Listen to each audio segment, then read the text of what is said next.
एक समय की बात है, किसी नगर में एक राजा और रानी थे। उनके 2 बेटियां थीं। राजा ने अपनी दोनों बेटियों को तैराकी, तीरंदाजी, घुड़सवारी आदि सभी प्रकार की शिक्षा दी थी। साथ ही रानी ने बेटियों को घर की जिम्मेदारियां भी अच्छे से सिखाई थी। बड़ी बेटी चंपा और छोटी बेटी रूपमती थी। चंपा थोड़ी सांवली थी, जबकि रूपमती नाम के समान रूपवान थी। रानी माँ हर शुक्रवार को पूरी विधि विधान से व्रत करती थी। उनके महल में एक धायमा रहती थी, जो अपनी भतीजी से राजा की शादी करवाना चाहती थी। लेकिन राजा ने अपनी पसंद की राजकुमारी से शादी करी थी, इसलिए वो रानी माँ से चिढ़ती थी और हर समय सबके रानी माँ के खिलाफ कान भरती रहती थी। चंपा कभी किसी की बातों में नहीं आती थी, पर रूपमती कई बार धायमा की बातों में आकर अपनी माँ से लड़ने लगती थी। एक बार एक राजकुमार का रिश्ता चंपा के लिए आया। राजा ने धूमधाम से चंपा की शादी कर दी और उस राजकुमार को घर जवाई बनाकर रख लिया।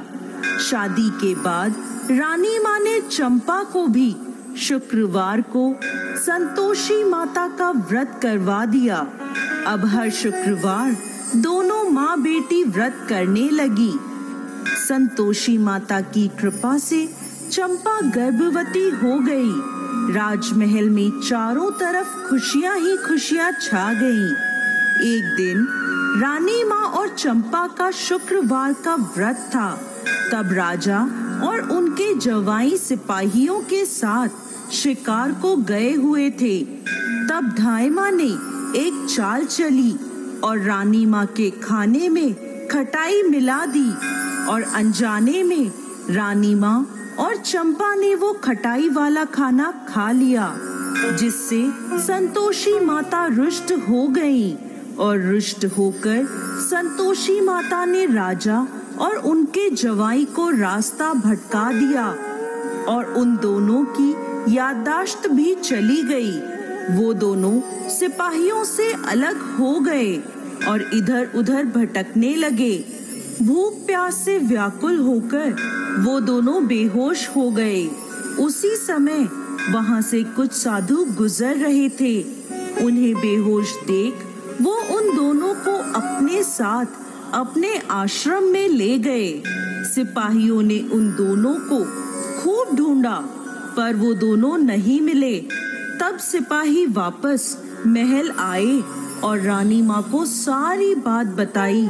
चंपा को जब ये पता चला तो वो बहुत रोई, पर रानी माँ ने अपनी जिम्मेदारी संभालते हुए चारों दिशाओं में सिपाहियों को राजा और जवाई को ढूंढने भेजा। कई दिनों बाद सब खाली हाथ ही वापस लौट आए। तब रानी माँ ने बड़ी बेटी चंपा को राज्यभार सौंप दिया और राजगद्दी पर बिठाया। अगले शुक्रवार रानी माँ और चंपा ने फिर से व्रत रखा।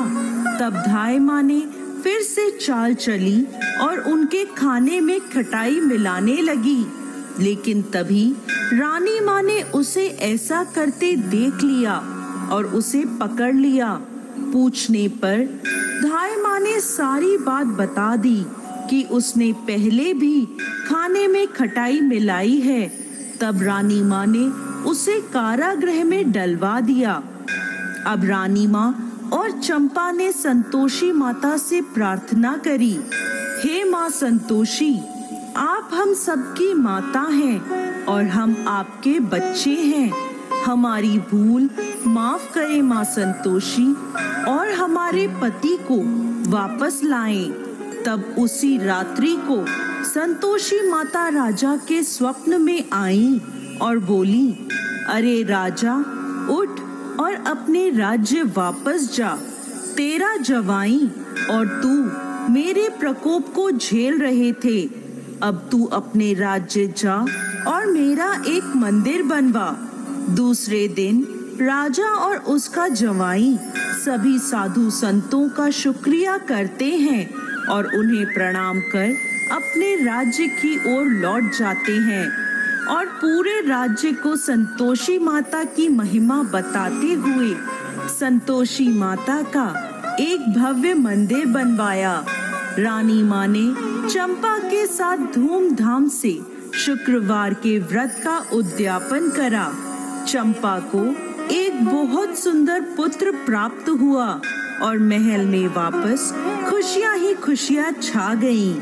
हे संतोषी माता, जैसे आप रानी माँ और चंपा पर प्रसन्न हुई, वैसे ही इस कहानी को कहते, सुनते और हुंकार भरते सब पर कृपा करना। जय संतोषी माता।